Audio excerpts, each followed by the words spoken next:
Bienvenido a tu casa. Bienvenido a Conexión.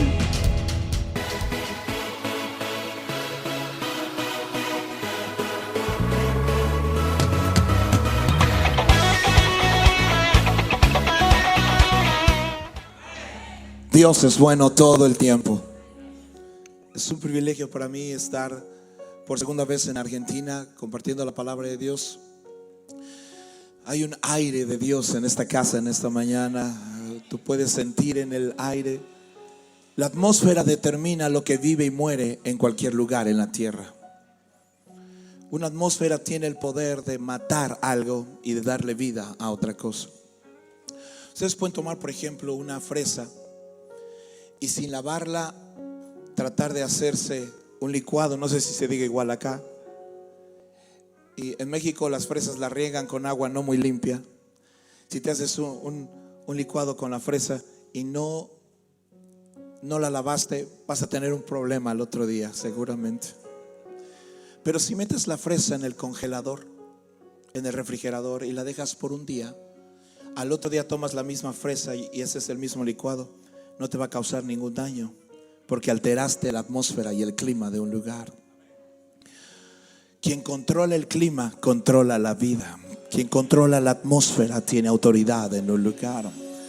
Ustedes han sido llamados a alterar la atmósfera de Lanús y de esta región, cambiar por completo una atmósfera.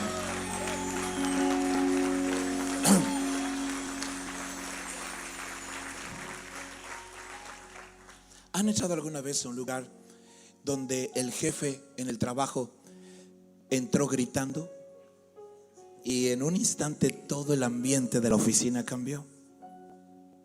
Porque el poder de la palabra, el poder más importante de la palabra no es la comunicación, es la creación. El poder de la palabra es crear cosas. Y hoy es maravilloso para mí estar en un lugar donde Dios está creando cosas nuevas todos los días. Me bendice tanto estar con ustedes. Muchas gracias, descansen. No en paz, pero descansen. Me quedo con el teclado tantito, ¿me ayudas? Así como estás, síguete. Yo te digo cuándo. ¿Están contentos? Sé que mi voz hoy un poco ronca. Justo el día que estábamos saliendo para Argentina, mi voz empezó a tener problemas.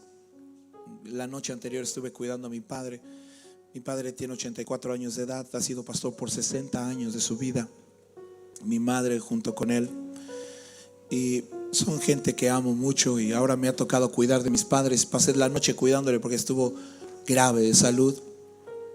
Ya más estable, gracias a Dios. Y hemos tenido noches interminables de platicar, mi padre, mi madre y yo. Noches enteras en las que mi papá y yo hemos platicado, pues no ha podido dormir. A veces ha pasado 2, 3 noches enteras por cuestiones de alteraciones que ha habido en su organismo. Y justo la noche anterior el clima cambió mucho en México. Pero Dios nos va a dar fuerzas para llegar hasta este final, al final de esta mañana. Eso y un asado después en la noche, con eso creo que voy a estar completamente curado. Mi madre es una mujer que ha leído la Biblia. La conocí leyendo la escritura porque nací con un problema de salud que los doctores determinaron que estaba desahuciado. Pero a los 13 años tuve un encuentro con Cristo, y en ese encuentro Cristo me sanó en un instante. Ni siquiera fue en una iglesia, fue en mi cuarto. Si tú hablas en serio con Dios, Dios habla en serio contigo.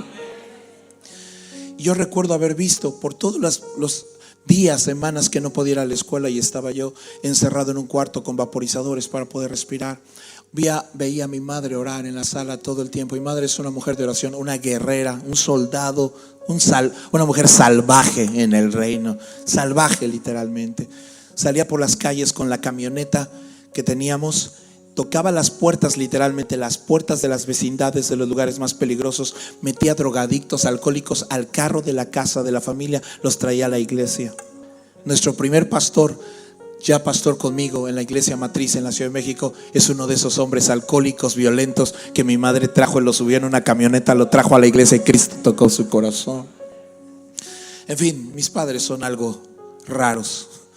Recogían alcohólicos y drogadictos, los traían a nuestra casa a vivir, y decían: hoy esta persona va a vivir con nosotros. y no sé cuántos adoptamos. Lo sé bien porque somos 10 hermanos y mi papá construyó una bodega para que durmiéramos todos los hombres, 6 camas como de caricatura. Y cuando llegaba un alcohólico, un drogadicto, al que quitaban era el más chiquito, o sea, a mí. Así que voy sacando mi amargura mientras predico de paso. Y ahí vi hombres transformarse. Uno de ellos se casó con mi hermana, se la llevó, gloria a Dios. Y vi otros levantarse como pastores y como siervos, entre ellos algunos que todavía caminan con nosotros. Mi madre me enseñó a leer libros de manera sobrenatural, sin saber yo que con el tiempo iba a terminar escribiendo libros. Y Dios me permitió escribir ya 7, 8 libros en la Ciudad de México. Con el paso de los años solo pude traer 2 porque es mucho el equipaje y realmente no es mi intención vender tanto material. Mi intención solo es compartir de la bendición que Dios nos ha dado. Y escribimos mi esposo y yo un libro pequeño que se llama Una familia con grandeza. Cuando mi esposo, tome su lugar un momento, perdónenme, los tengo de pie a todos ustedes, pero cuando mi esposa y yo íbamos a tener a nuestro primer hijo, tuvimos nuestro primer gran pleito y todavía ni nacía el hijo, sobre cómo íbamos a educar a nuestros hijos. Y mi esposa viene de una familia de mucho dinero, yo vengo de una familia nada más. Y yo le decía, mi papá era de estos hombres de hace 30, 40 años que todo lo resolvían quitándose el cinturón, no sé cómo le llaman acá, el cinturón o el cinto, se lo quitaban, se paraba en la puerta. Recuerdo que se paraba en la puerta donde estábamos todos los hermanos y decía: su mamá dijo que ustedes están causando problemas, así que todos van a tener que cruzar por la puerta de este cuarto. Se quitaba el cinturón y todos teníamos que salir y él iba ministrando a todos, uno tras otro. Así que se me hizo fácil decirle a mi esposa, Tere, su nombre. Se me hizo fácil decirle, cuando nuestros hijos crezcan, pues vamos a usar el cinturón para corregirlos. Mi esposa dijo, no, jamás los vamos a tocar. Y ahí empezó nuestra gran discusión. Casi nos divorciamos, ni hijos teníamos todavía. Entonces Dios nos llevó a entender uno de los grandes principios que han regulado nuestra vida. No es ni como tú digas ni como yo digo, es como el cielo diga que se tienen que hacer las cosas. Y entonces escribimos un libro basado en un principio que aprendimos de Salomón. Y nuestros hijos, uno tiene 20 años, es el encargado de todo lo que es audio y video en la congregación. Nuestra hija es mesera en la cafetería que tenemos en la congregación. Y jamás han hecho un berrinche en toda su vida. Seguimos ese principio. ¿Cuántos tienen hijos chiquitos? O grandes que se comportan como chiquitos. Bueno, quizá este libro les sirva para hacerlo. Y escribí un libro sobre liderazgo, uno de tantos materiales. Mi pastor es un hombre que predica en todos los lugares del mundo, llena estadios en África. Me traje uno de los libros que más me ha bendecido de él. Se llama No maldigas tu crisis. Y por último, traje solo pocos de un hombre de la India, un pastor de la India que trabajó 20 años con John Maxwell y ha levantado y entrenado líderes en todo el mundo. Es conocido como uno de los 15 mejores maestros de liderazgo y es la persona que entrena nuestros pastores en la Ciudad de México cada año en nuestra reunión anual. Me gustaría obsequiarle el libro, pastor, si fuera tan amable. Muchas gracias.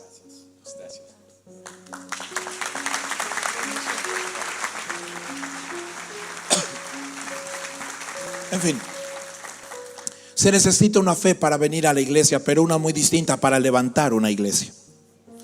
Se necesita una fe para congregarte un domingo en un lugar, pero otra muy distinta para aventarte a hacer la locura de levantar una congregación, de pagar el precio de servir a Dios, preparando un santuario y un lugar donde el cielo vuelva a tocar la tierra una vez más.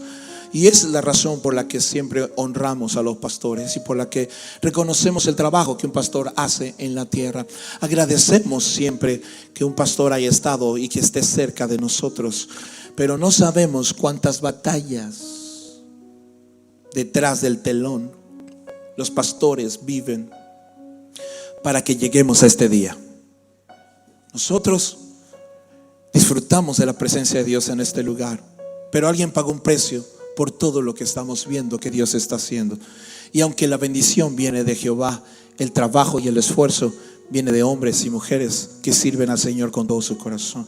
Y es la razón por la que me gustaría dar honor y que pudiéramos dar una ofrenda de palmas a los pastores de esta casa, diciéndoles gracias por el trabajo tan grande que hacen en un lugar. Gracias a Dios. Gracias a Dios por un trabajo tan grande.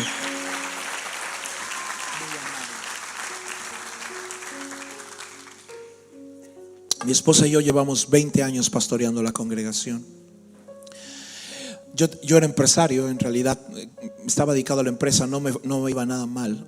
Cuando Dios nos llamó al ministerio y dejamos todo hace 20 años, nunca me imaginé que iba a terminar viajando por todo el mundo predicando el evangelio. No estaba en mis planes tener una organización de cerca de 70, 80 congregaciones en cerca de 10 años en todo el país. No pensé. Pero nuestro Dios siempre rebasa nuestras expectativas. Si no tienes expectativas, entonces ¿qué expectativas rebasará Dios? Y ahora, si me permiten abrirles mi corazón, ¿me dejan hablarles de corazón a corazón? Mientras platicaba con mi padre en estos últimos días, mientras lo he cuidado de noche, me dijo justo antes de venir: ¿ya te vas a Argentina? Le digo: me voy a Argentina, pa. Me dice: ¿cuándo vuelves? Y la condición de mi padre no es muy buena en este momento. Sé que podría partir con el Señor mientras estoy en Argentina. Una noche platicábamos y le decía: llevas casi 60 años predicando el evangelio. Casi 60 años. A veces no es cómo empiezas el ministerio. Puedes empezarlo de muchas maneras, pero cómo termines el ministerio, lo que importa. Cómo terminas tu vida, cómo cierras la carrera. Mucha gente me ha preguntado: ¿por qué sirves a Dios? Y hoy me gustaría tomarme unos minutos nada más para abrirles mi corazón y decirles por qué sirvo a Dios y cómo es que Dios ha sido fiel hasta el día de hoy. Si tienen la escritura, me gustaría leer 2 versículos de ella y luego voy a contarles la historia de la Biblia en 30 minutos. Sí, voy a tratar de recorrer, si Dios me lo permite, desde Génesis hasta Apocalipsis en 35 o 40 minutos. Pero al final nos vamos a gozar con el Señor. ¿Están contentos? Sé que me oyen afónico, pero eso no significa que no esté apasionado por mi Señor Jesucristo. Éxodo capítulo 29, versículo 20.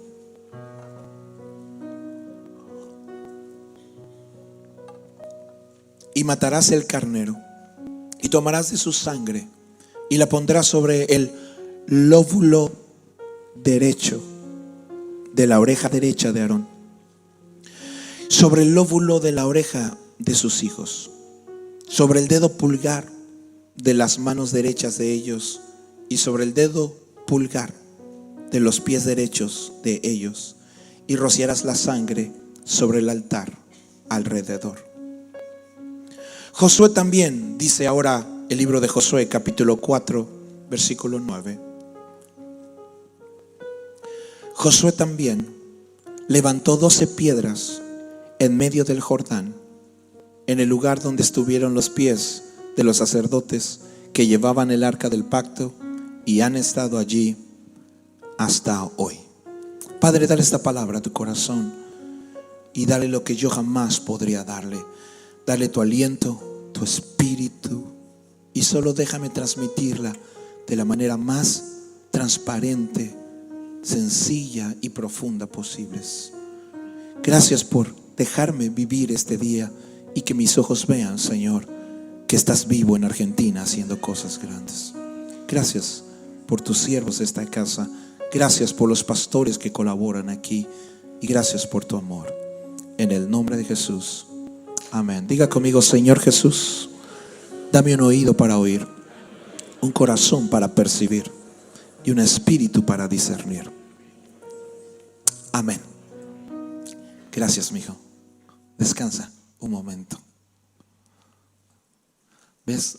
Nada es igual sin ti.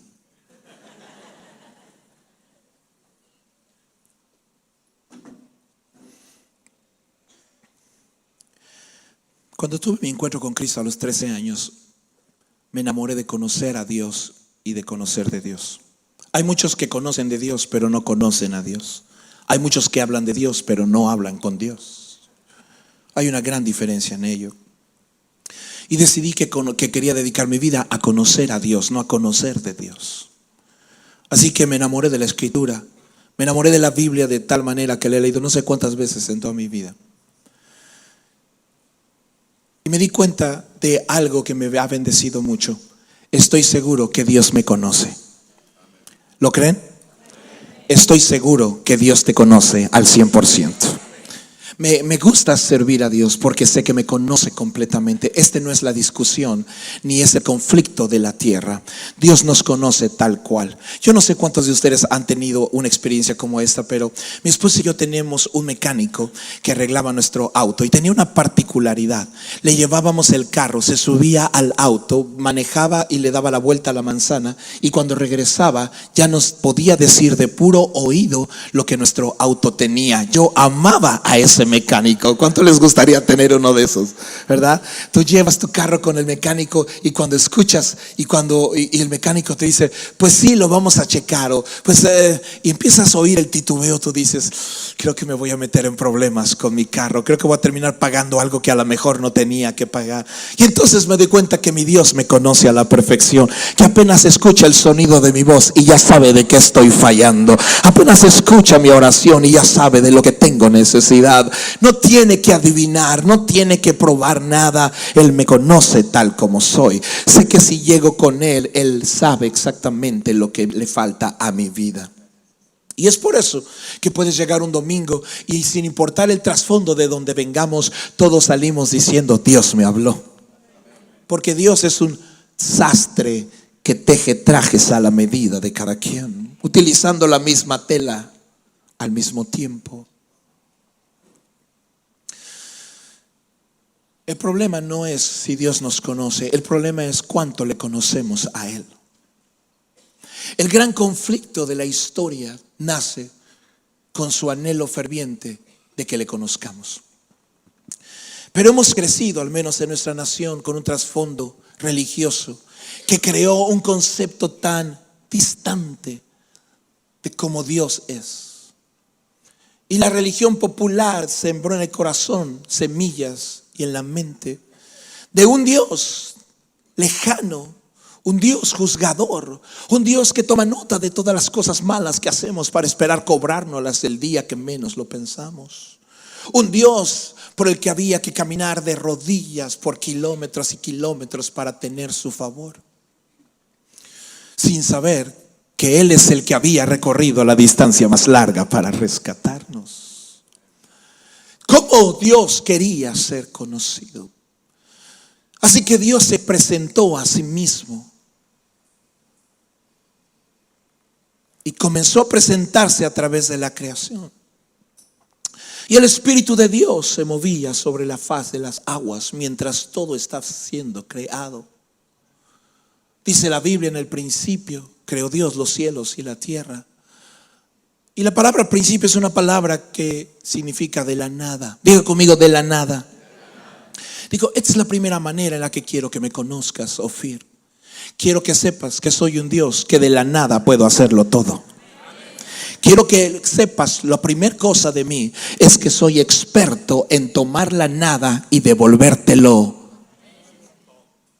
Puedes llegar conmigo sin fuerzas y vas a salir con fuerzas como el búfalo. Puedes llegar arrastrándote y te daré alas como las águilas para que puedas volar. Puedes llegar sin fuerzas para dar un solo paso y yo te daré fuerzas para correr sin volver a cansarte. Puedes llegar con tu boca seca y yo pondré en ti un cántico nuevo para poder alabar mi nombre. Soy experto en tomar la nada y devolverlo todo. Soy experto en tomar a un hombre por el cual el mundo no pagaría un peso porque ha sido destruido y devolverte a un profeta o a un apóstol o a un maestro. Soy capaz de tomar un matrimonio deshecho y devolverlo todo porque de la nada puedo hacerlo todo. Si vienes conmigo y no traes nada, has llegado con la persona correcta. Así que cuando alguien llega y dice no tengo fuerzas, estás hablando con la persona ideal. Esta es la primera lección por la cual quiero que me conozca el mundo.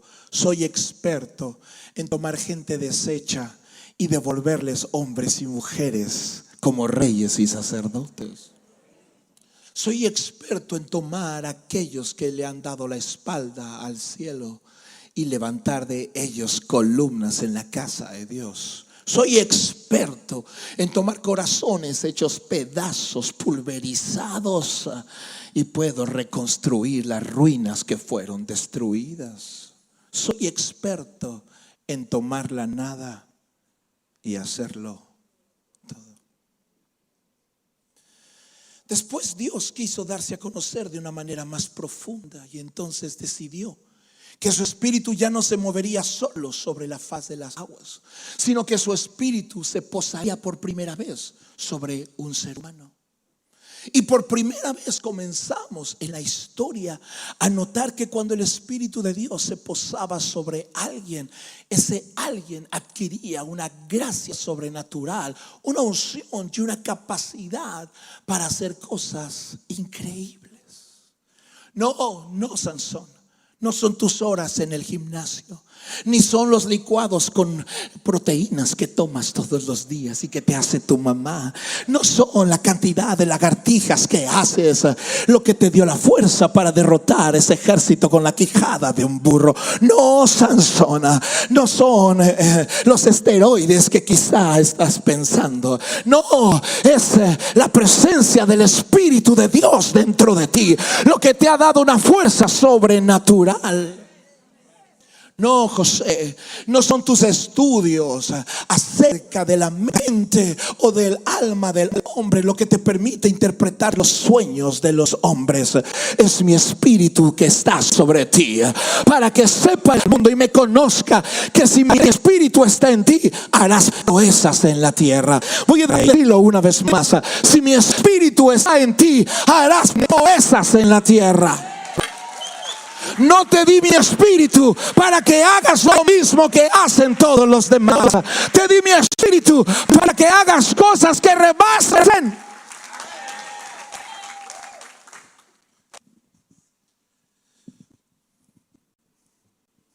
Así que la primera lección de Dios fue esta: de la nada puedo hacerlo. Segunda lección: si mi espíritu está contigo, harás proezas. Vamos a ver si lo han aprendido. Voltee con la persona a su lado y dígale la lección número 1. ¿Cuál es? De la nada puedo hacerlo. Ahora voltee con otra persona y dígale la segunda lección. ¿Cuál es? Si el Espíritu de Dios está contigo, harás. Dios dijo: no quiero que me conozcan solo así, quiero darme a conocer un poco más.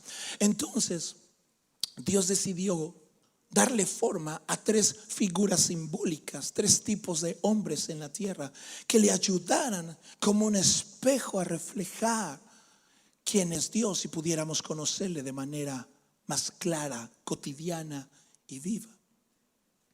Y levantó de entre ellos por primera vez a los profetas. Y los profetas tomaron forma en la tierra. Y entonces Moisés, uno de los primeros profetas, tomó a Israel y lo sacó de Egipto. Y mientras Israel caminaba en el desierto, tuvo sed y tuvo hambre.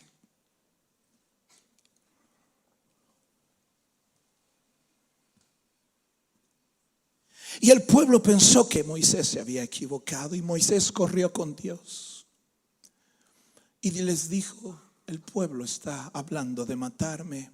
Sí, la preocupación de Moisés no era el hambre, sino su vida. Y Dios le dijo: dile a mi pueblo, y ahí comenzó la vida profética de Moisés. Dile a mi pueblo que yo voy a darles pan. ¿Lo recuerdan? Y entonces Dios envió el maná y ellos fueron alimentados en el desierto. Y una señal fue conocida de este profeta que los había llevado a través del desierto. Y otro profeta se levantó detrás de Moisés, su nombre Elías.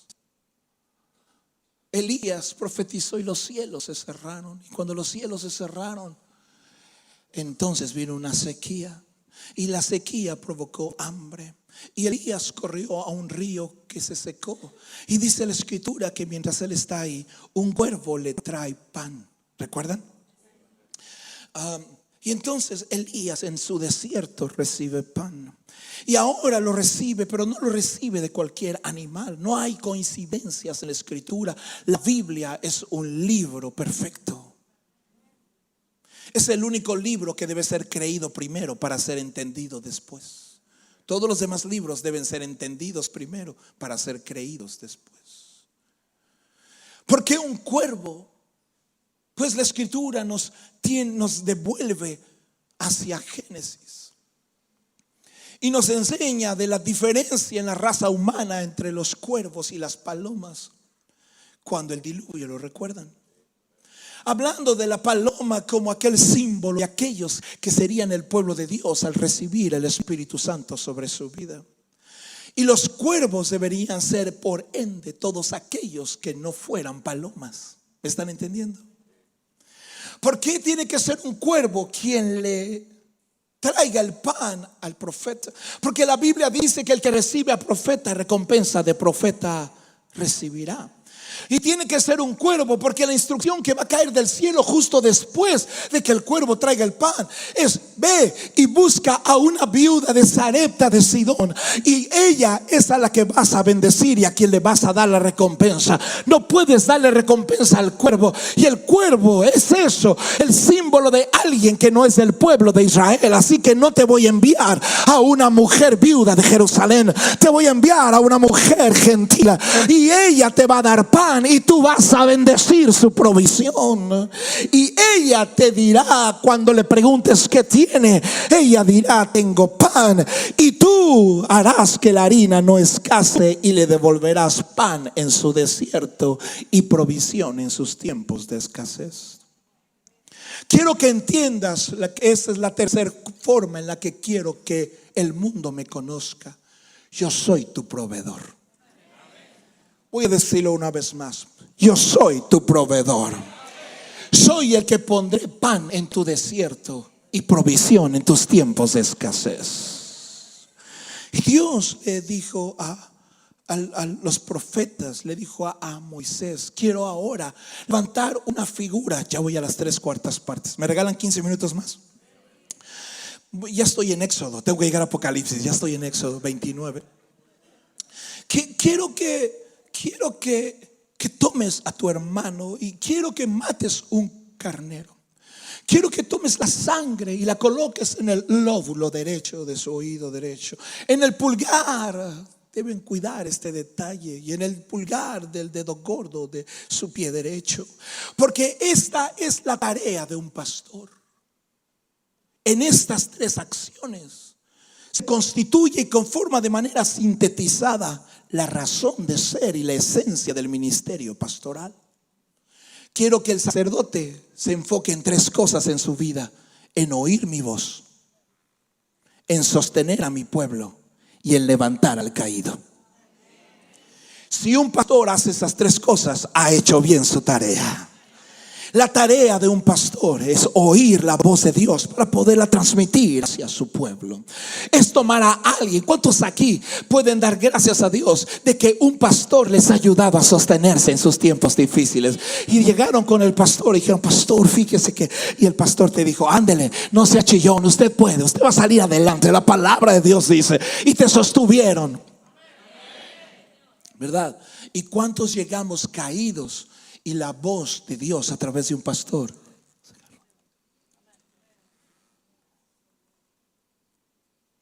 Quiero que sepas que la tarea por la cual he levantado sacerdotes en la tierra es para que el mundo conozca a Dios. Dios te va a hablar cuando estés en tus tiempos de confusión. Dios te va a sostener en los tiempos difíciles, cuando todo empieza a tambalearse, cuando las cosas se pierden de su equilibrio, cuando no sabes dónde es el norte y dónde es el sur, es maravilloso saber que hay alguien que te está sosteniendo de manera invisible y tú no sabes cómo vas a llegar hasta el otro lado de la orilla. Solo sabes que el invisible te tiene en sus manos. ¿Para qué adorar a alguien que tengo que cargar cuando puedo adorar a alguien que me sostiene a mí en sus manos?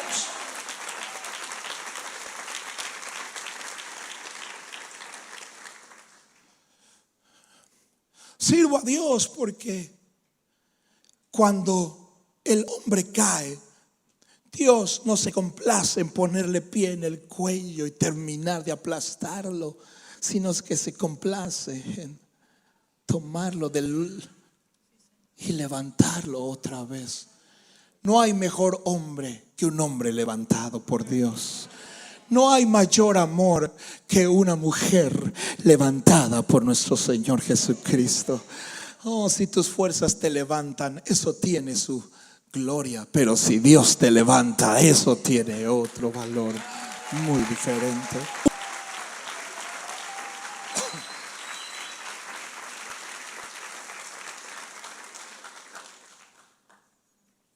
Entonces Dios decidió levantar la última figura bíblica. Nunca más se levantó otra después de estas, con la cual Dios quería que el mundo le conociera. Y Dios levantó reyes. Así que tenemos primero profetas, luego sacerdotes y luego reyes. De entre ellos el más significativo, David, como aquella sombra de Cristo en el Antiguo Testamento. Y David se levantó un día y tocaron a su casa. Él abrió la puerta en la mañana. Todavía no se había terminado su mate, pero abrió la puerta y la nación estaba en su casa. ¿Lo recuerdan?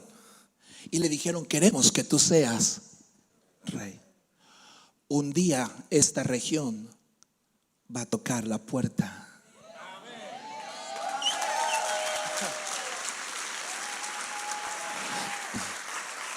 Y él dijo: pero ¿por qué quieres que yo sea tu rey? Y ellos respondieron algo: porque tú nos sacas vivos a la guerra y nos traes vivos de vuelta. En otras palabras, nos garantizas victorias continuas. Una vez más, nos has dado victorias continuas. Sí, entonces ellos entendieron que si un profeta tenía el Espíritu de Dios, provisión, pan en el desierto, provisión en los tiempos de escasez vendrían. Si un sacerdote tenía el Espíritu de Dios, la voz de Dios seguiría viva en ese lugar. La gente se sostendría y si alguien cayera, sería levantado. Y si encontraban a un rey con el Espíritu de Dios sobre su vida, entonces sabían que la victoria era un hecho. Solo cuestión de tiempo. Diga conmigo: mi victoria es solo cuestión de tiempo. Vamos, dígalo con fe: mi victoria es solo cuestión. No es cuestión de fuerzas, no es cuestión de ejércitos, es solo cuestión de tiempo. Hay un personaje del cual no he querido hablar porque no es muy relevante, pero tengo que mencionarlo solo porque hay que mencionarlo. Satanás se dio cuenta de que algo estaba siendo fraguado. Escúcheme, aunque Satanás conoce la Biblia, no la entiende, porque para entender la Escritura necesitas el Espíritu de Dios y él no lo tiene. El conocimiento es el resultado de la información y esta solo produce inteligencia, pero la revelación produce entendimiento y es sabiduría. Hay mucha gente inteligente, pero poca gente sabia. Así que Satanás conoce la Escritura, pero no la entiende. Él no comprende todas estas figuras que estoy dibujando delante de ustedes. No las comprende porque necesita el Espíritu de Dios.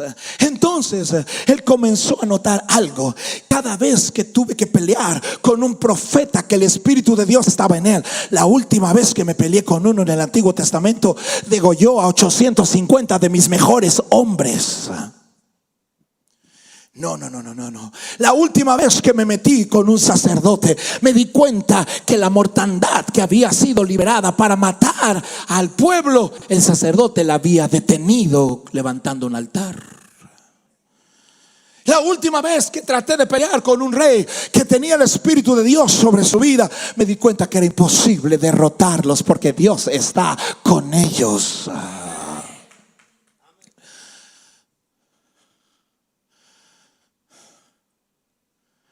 Entonces Dios empezó a levantar muchachos, otros más grandes. La edad no importa. Isaías, Jeremías, Ezequiel, Daniel, Oseas, Joel, Amós, Abdías, Jonás, Miqueas, Habacuc, Ageo, Zacarías, Malaquías. Todos comenzaron a avisar: va a venir un día a Argentina un hombre que no será solo profeta, que no será solo sacerdote, que no será solo rey, sino que será profeta, sacerdote y rey, todo al mismo tiempo.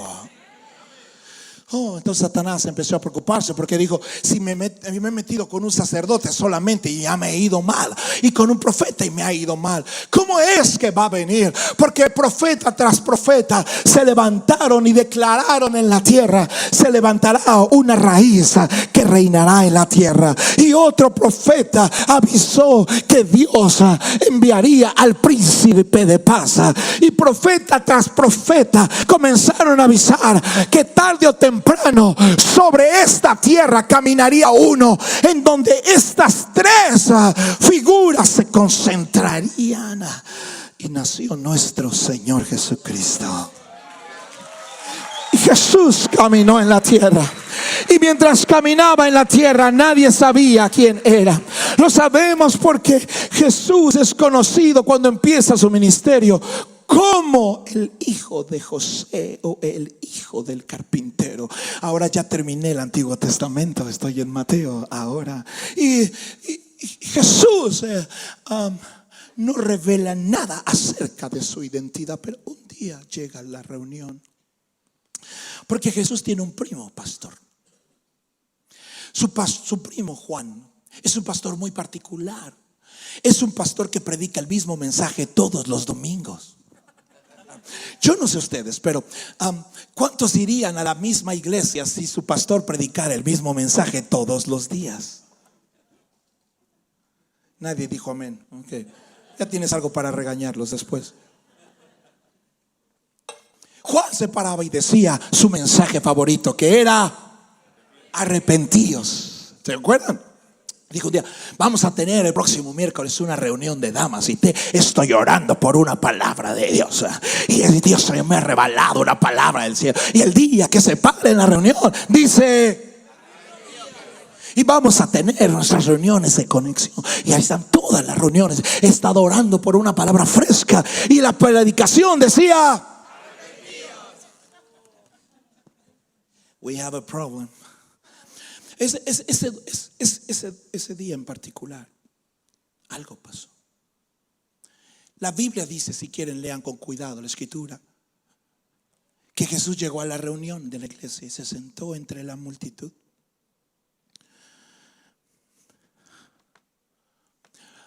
Miles de hombres están escuchando a Juan, a su primo pastor, predicar. Él está entre todos, nadie sabe quién él es. Pero algo sucede en el mensaje de Juan el Bautista. Ese día decide que no va a predicar el mismo mensaje. Ese día Juan, que está en el Jordán, predica y dice: no sé por qué siento que voy a cambiar el mensaje un poco esta mañana.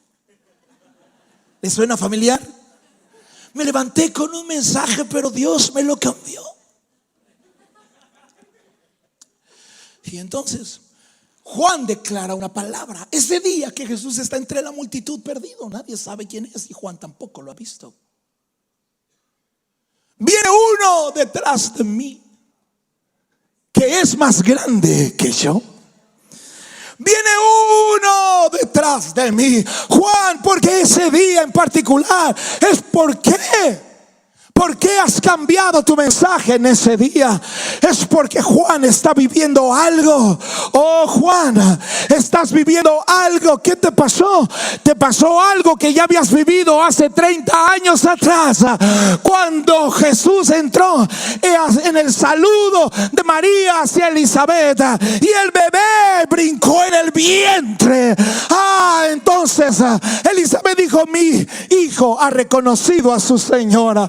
Estás volviendo a sentir la misma sensación otra vez. La primera vez que te encontraste con tu primo, estabas en el agua. La segunda vez estás en el...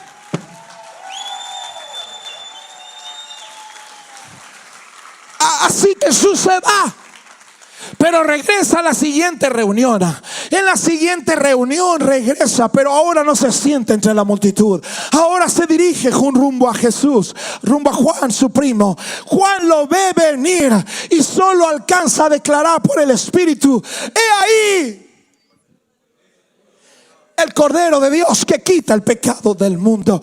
Y Jesús baja hasta el Jordán y le dice: primo, tienes que bautizarme. Porque tú deberías bautizarme a mí. No, tú no te puedes bautizar aquí. Yo tengo que ser bautizado aquí. ¿Por qué tienes que ser bautizado? Porque mi padre le ordenó a Josué hace miles de años que levantara un altar en el Jordán. Y nadie levanta un altar a menos que un cordero sea puesto en ese altar. Y la Biblia dice: Josué, toma 12 piedras, colócalas, porque un día va a llegar Y Jesús llegó. El altar lo ha estado esperando por años. Y Juan lo sumerge en el agua y los cielos se abren. Porque Jesús no vino a parchar vidas, no vino a poner parches en tu vida, vino a empezar la historia de nuevo. ¿Cómo empezó la historia? Con el Espíritu de Dios moviéndose sobre las... Así que ahora los cielos se abren y el Espíritu de Dios vuelve a descender sobre las aguas. La historia está por comenzar otra vez. Y entonces el Espíritu de Dios toma a Jesús y lo lleva al desierto. Satanás necesita saber quién es este hombre. Sígame con cuidado. Así que Jesús es expuesto a 3 preguntas vitales. La primera de ellas es: si eres el Hijo de Dios, tengo que saber si este hombre es el profeta, sacerdote y rey de quien hablaron todos los profetas, porque no lo sé. Entonces, sí, la única forma es: Moisés trajo pan en el desierto, Elías le trajeron pan en el desierto. Si eres Hijo de Dios, dile a esta piedra que se convierta. Pero Jesús le responde: no solo sino de... la interrogante queda en el corazón de Satanás. Él no responde: bueno, no supe si es profeta, entonces voy a tratar de ver si es sacerdote. Ojo con la escritura que Satanás escogió. Satanás no es tonto, pero está derrotado. Así que Satanás escoge un pasaje muy particular para tentar. ¿Cómo sé si es sacerdote? Así que lo lleva al pináculo del templo, porque es el lugar donde los sacerdotes ministran, y le utiliza un salmo y le dice: ¿por qué no te arrojas? Porque escrito está. Y está queriendo que Jesús oiga la palabra. Escrito está que a sus ángeles mandará para que y tu pie. Así que voy a probar tu oído, voy a probar tu mano y voy a probar el dedo, la sangre en tu pie. Y Jesús voltea y le dice: ¿qué cosa? No tentarás al Señor tu Dios. ¿Van conmigo? No pude descubrir si era profeta, no pude descubrir si era sacerdote. Tengo que saber si es Y la única manera de saber si es rey es poner todos los reinos de la tierra delante de él. Ahora todos los reinos están puestos. Si postrado me adorares, te daré todos estos reinos. Y Jesús contesta algo que es parte de la esencia con la que quiero empezar a cerrar este mensaje.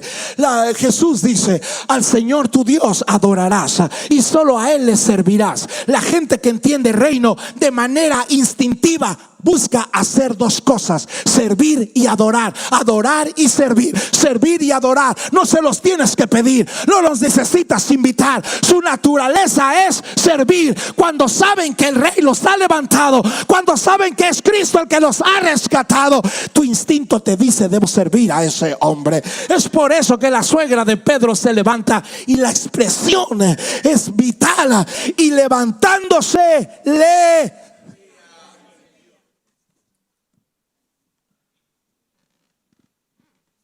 ¿Me regalan 5 minutos más? Ya llegué, ya terminé la introducción. Voy a llegar a lo más intenso de la historia. Ya casi llego.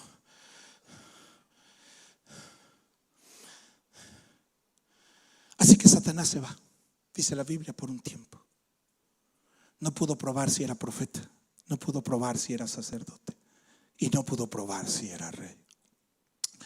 Pero le dejó unos celulares a algunos demonios y armó un equipo y le dijo: sigan a ese cuate y me mandan un WhatsApp en cuanto sepan algo. Y Jesús comienza su ministerio y comienza a predicar el evangelio. Y la gente ama la forma en la que este hombre predica la palabra de Dios. Y lo aman tanto que lo siguen y lo acompañan. Y un día llegan al desierto y Jesús está predicando y hace algo que en los institutos bíblicos no se enseña: detén la predicación cuando la audiencia tenga cara de sueño o de hambre. Cuando veas que se están durmiendo, para la predicación ahí por si las dudas. Y Jesús le tiene la predicación, llama a los discípulos y les dice: vamos a pararle aquí porque estos cuates tienen mucha hambre. Y entonces ellos buscan y alguien trae en sus manos una canasta y coincidentemente trae pan y peces. ¿Saben quiénes deben ser los siguientes líderes de la iglesia cristiana en el mundo? Gente que cargue panes y peces. Gente que ame la palabra, pan, y que ame a la gente, peces. Si te topas con alguien que ame profundamente a la gente y ame profundamente la palabra, tienes en potencia a un líder perfecto. Para poder, con ese líder puedes alimentar multitudes. Pero también nos enseña algo: si tú usas tus talentos y tus recursos solo para alimentar a tu familia, vas a tener recursos para alimentar a tu familia. Pero si usas tus talentos para servir en conexión, entonces no vas a alimentar solo a tu familia, van a poder alimentar a Lanús y van a poder alimentar a la siguiente región y van a poder alimentar a la siguiente región. Porque en sus manos, gracias. Así que Jesús toma el pan y lo parte, y cuando lo parte y ha dado gracias, los demonios lo están viendo, sacan su celular y lo prenden. Hay señal en el desierto, sí. Oh, jefe, ¿qué pasó? Este hombre es profeta. ¿Cómo lo saben? Acaba de darnos pan en nuestro desierto. Acaba de traer provisión de pan en el desierto. Jesús continúa su ministerio y llega un día al templo. Y de aquellos lugares la predicación era siempre condenatoria, siempre era para hacer sentir a la gente que no podía, sin saber que la casa de Dios es para que sepas que todo lo puedes en Cristo que te fortalece. Y eran esas predicaciones tan pesadas y tan aburridas y tan lentas y tan tardadas, que si tú llevabas tu tejido y eras una abuelita, te daba tiempo de tejerle un trajecito a tu nieto en lo que terminaba la predicación. Jesús, si me permiten darme un permiso literario solamente, Jesús entró con sus cuerdas y piolas y dijo: esto va a tomar un buen tiempo. Así que se sentó y empezó a tejer. Traía un documento en la bolsa de su camisa. Cuando terminó de hablar aquel hombre, Jesús se levantó con autoridad, sacó el papel y dijo: quiero avisarles que todos ustedes están en mi casa. ¿Lo recuerdan? Y entonces toma las mesas de los cambistas y las avienta y los saca del templo, porque la autoridad y jurisdicción del sacerdote era determinar quién era limpio y quién era inmundo en el Antiguo Testamento. Así que Jesús tiene la libertad de sacarlos, y aquello que ha tejido ahora se ha convertido en algo parecido a un látigo, y empieza a ministrar a todos los que se le atraviesan en el camino. Ahora entiendo que mi padre estaba lleno del Espíritu de Dios en su momento cuando yo era niño. Y empezó y los demonios mandaron un WhatsApp: jefe, ¿qué pasó? Este hombre también es sacerdote y tiene las escrituras y dice que está en su casa. Oh, Jesús continúa su ministerio, llega a Getsemaní, donde hace una de las oraciones más increíbles: si es posible, pase de mí esta copa. He leído mucho ese pasaje por años, hasta que entendí que no quería evadir la cruz, que en realidad la estaba pidiendo. Pero eso es un tema para otro día. Sale de Getsemaní, lo arrestan, lo traen delante de Pilatos. Y Pilatos tiene que hacer una pregunta obligada, una pregunta que no le pudo haber salido de aquí, para que entendiéramos que Dios usa hasta nuestros enemigos para llevarnos a nuestro destino. ¿Eres tú? ¿Recuerdan la pregunta? ¿Eres tú el rey? Ahora ya no hay nada que ocultar. Tú lo has dicho. Tú lo has dicho. Así que lo llevan a la cruz del Calvario, y ahí en la cruz del Calvario ponen un letrero que dice: este es Jesús, él. Ahora los demonios están mandando un WhatsApp: jefe, pero Satanás ya está ahí en la cruz. Esto tengo que verlo con mis propios ojos.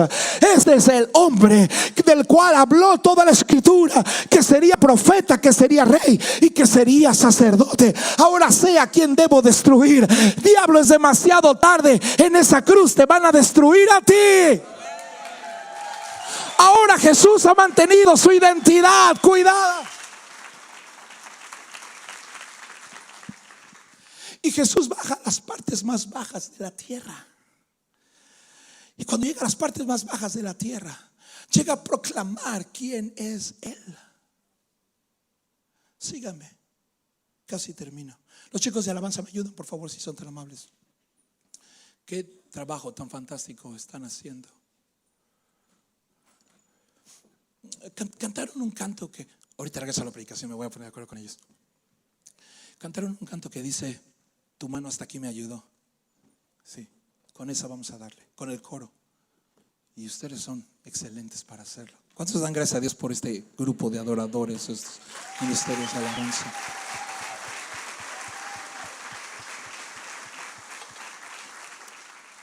Ya casi termino. Me voy a quedar con el pianista. Córrele, mi hijo, porque eres el más valioso de todos ellos aquí. Y Jesús baja a las partes más bajas de la tierra. Estoy terminando.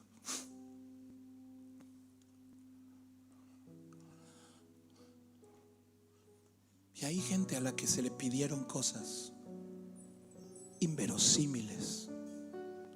Gente que en su tiempo se le pidieron cosas tan locas. Conocieron a su Señor.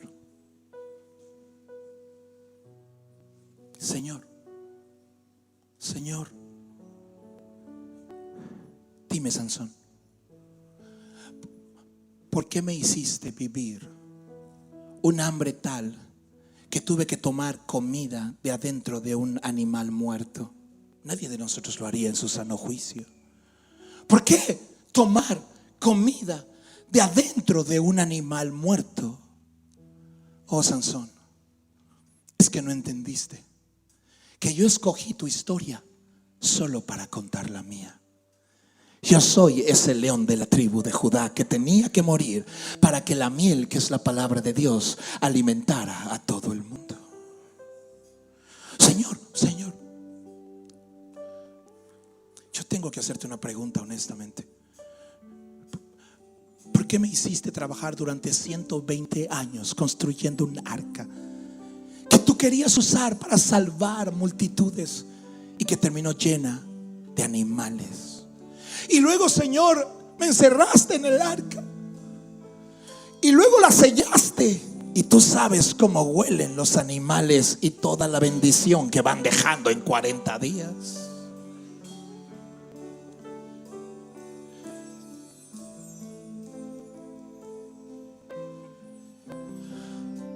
Noé, es que no sabes que yo escogí tu historia para contar la mía. Yo soy esa arca, y ese aroma que hueles era el pecado que yo iba a cargar en mis hombros de toda la humanidad. Señor,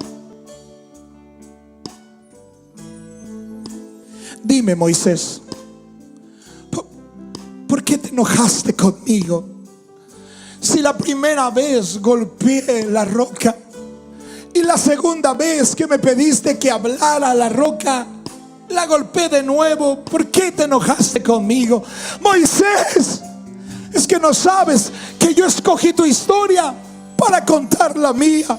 Yo era esa roca. Solo una vez sería golpeado para que después cualquiera en Argentina solo tuviera que hablarme y yo les daría agua viva otra vez. Señor, yo tengo algo que preguntarte. Dime, Abraham, ¿por qué me sujetaste a este estrés tan grande de matar a mi propio hijo? Es que,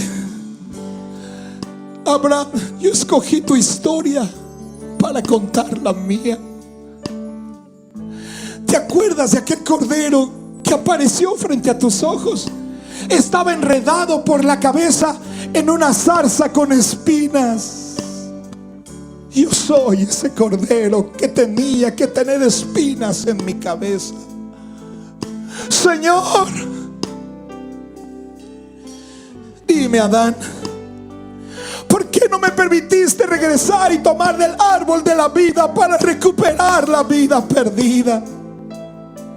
Adán, es que yo escogí tu historia para contar la mía. Yo soy el fruto que está suspendido del árbol entre el cielo y la tierra, llamado cruz, para que el que comiera de mí tuviera vida eterna. Ahora entiendo que sirvo a Dios con una sola razón. Es que Dios escogió mi historia, no para contar mi historia, sino para contar la suya. Ahora sé que me va a pedir locura, sé que me va a pedir cosas fuera de mi entendimiento, pero también sé que me ha dado el privilegio de usar mi historia para contar la historia de Él. Ahora sé, dijo un rey,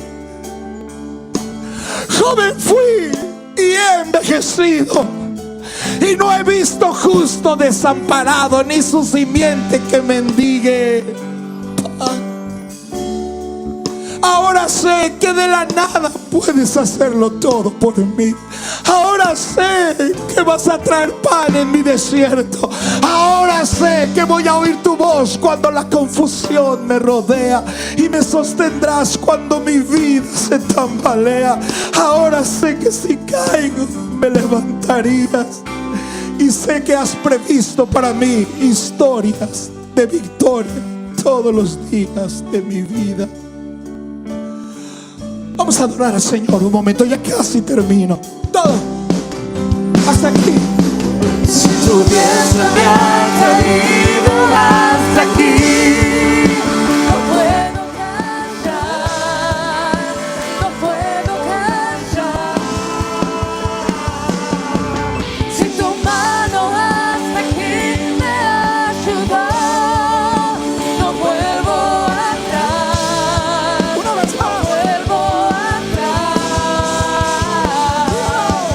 Si tu diestra me ha traído hasta aquí,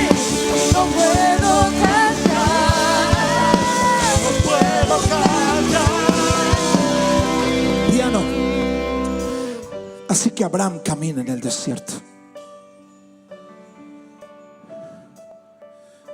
sin saber qué será de su futuro. Y en su caminar, un hombre le sale al encuentro.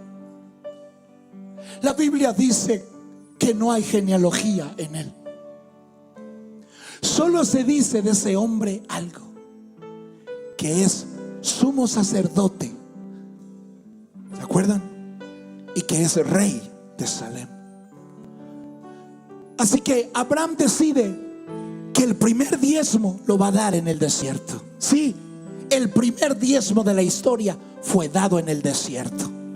El primer diezmo fue dado cuando estabas en tu peor situación. Y entonces Melquisedec hace una locura. Saca de su bolsa pan.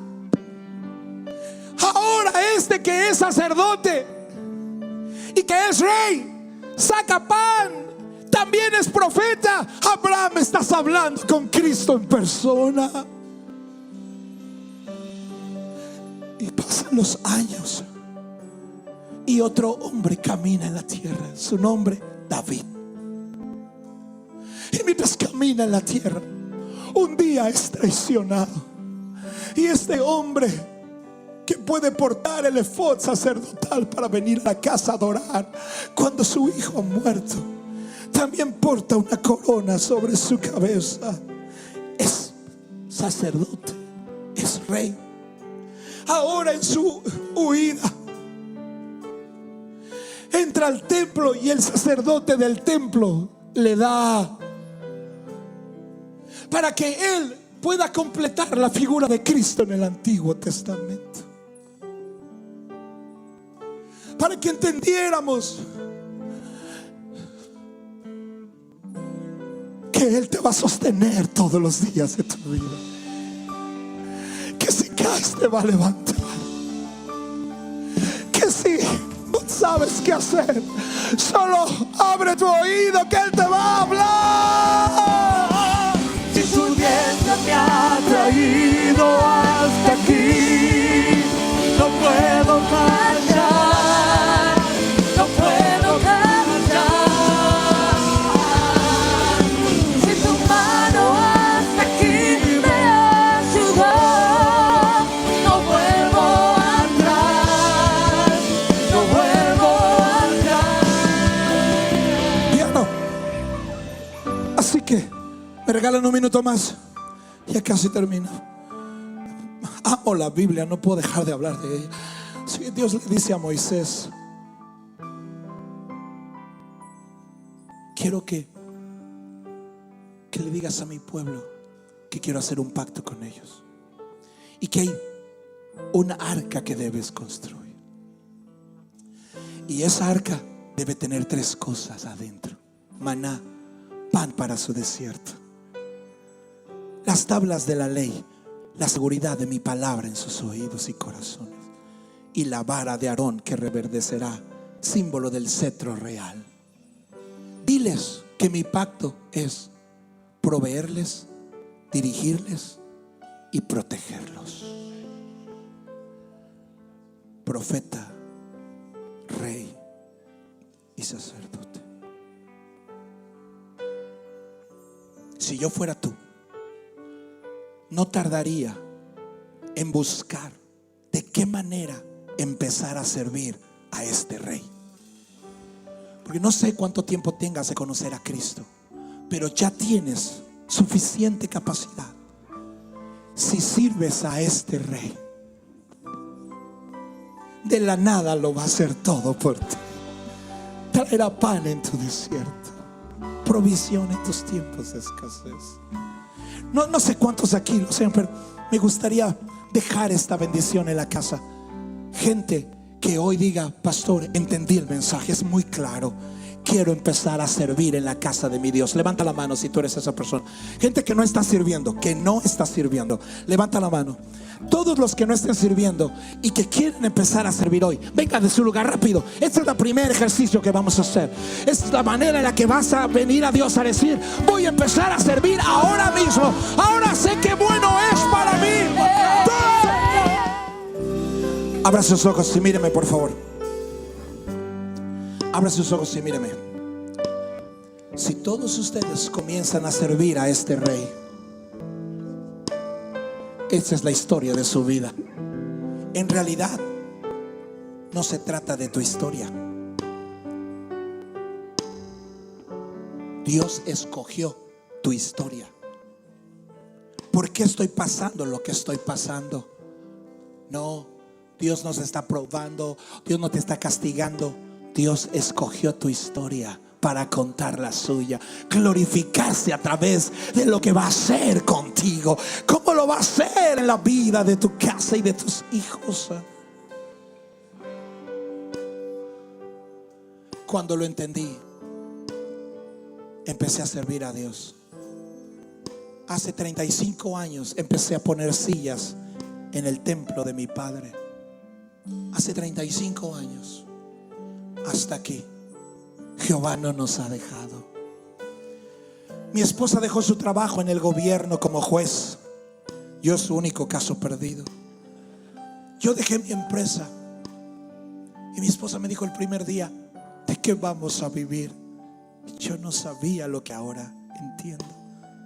Yo daré pan en tu desierto y provisión en los tiempos de escasez. Si decides servirme de todo tu corazón. Wow. ¿Qué van a hacer con un buen de gente lista para servir a Dios? Lista. Bien, espérame.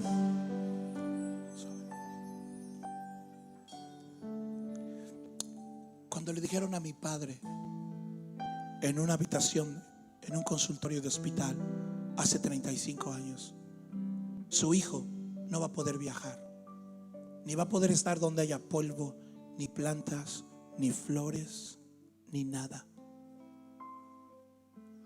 Mis padres salieron callados de aquel hospital, mudos en el trayecto de regreso a casa. Y cuando llegamos a casa, mi madre volteó. Recuerdo su rostro y me dijo: nunca has hablado en serio con Dios. Y eso me llevó a la recámara donde Cristo me alcanzó y me llamó a servirle. Y esta es la respuesta de mi vida. Por eso sirvo al Señor. ¿Me regalan un minuto más? ¿Solo uno? Les prometo que va a valer la pena. En mi nación, en México, todos los días lunes, los niños de las escuelas hacen deporte. Y las mamás los visten de blanco. No sé si acá sea igual. Los visten de blanco. Y les ponen su uniforme y volean, así decimos nosotros, pintan los zapatos de blanco. Y el niño se va limpiecito.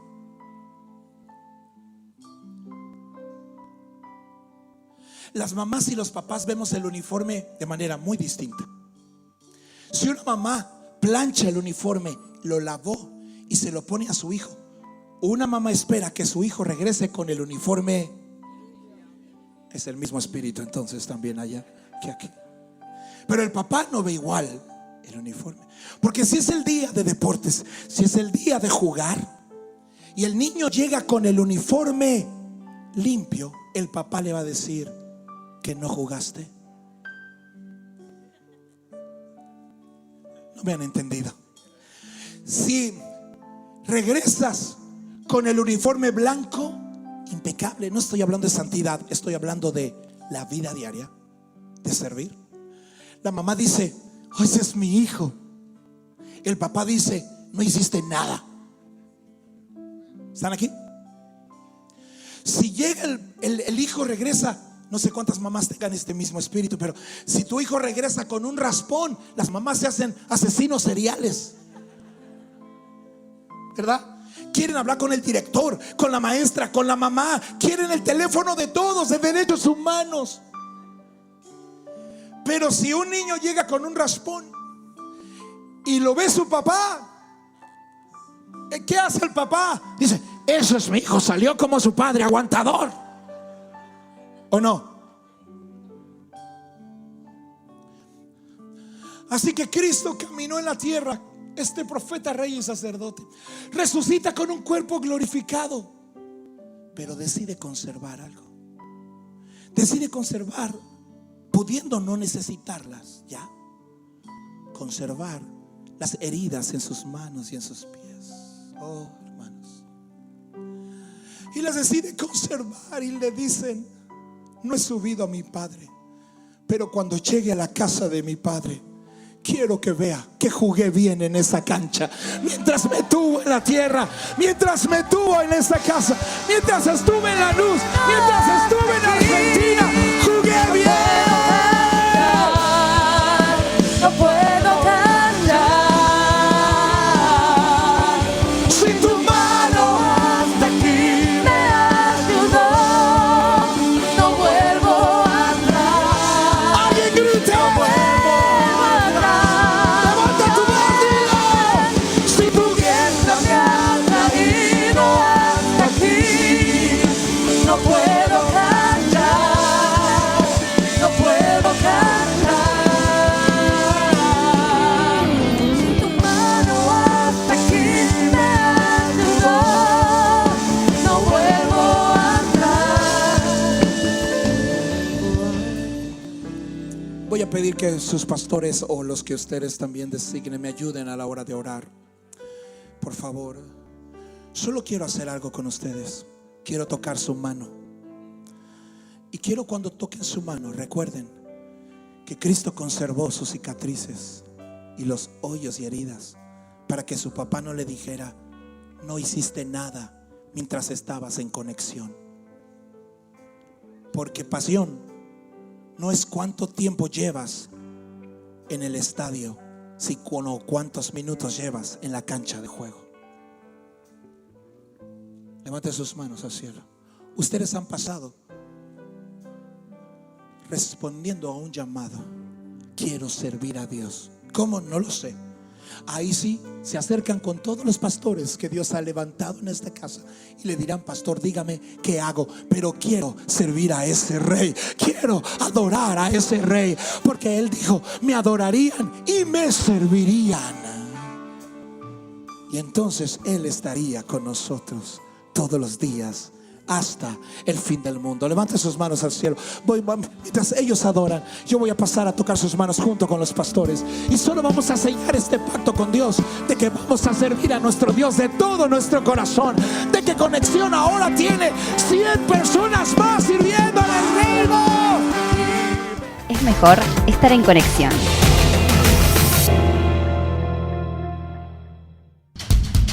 Te invitamos a que seas parte de nuestras reuniones y actividades. Lunes a las 20 horas, los miércoles a las 18 y a las 20 horas. No te pierdas nuestras reuniones generales. Los jueves a las 20 horas, los sábados a las 16 y 19:30 horas y los domingos a las 11 horas.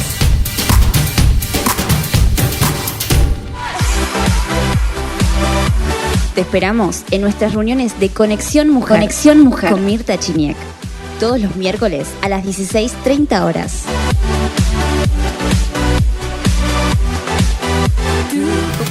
Conexión Libre y Conexión 1418 te invitan a nuestras reuniones de jóvenes y adolescentes.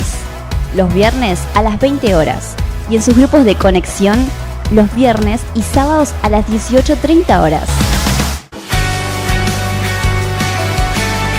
Champions Club Argentina, primera sala sensorial en Lanús, desarrollada especialmente para niños y adolescentes con autismo, TGD y síndrome de Asperger. Te esperamos en Avenida Hipólito Yrigoyen 5869, Remedios de Escalada, Lanús. Conexión móvil. Recibí todos nuestros mensajes de conexión y entérate de todas nuestras actividades a través de WhatsApp. Envíanos tu nombre al 11 33 97 90 40. Seguinos en todas nuestras redes sociales como @conexióncd. Es mejor estar en conexión.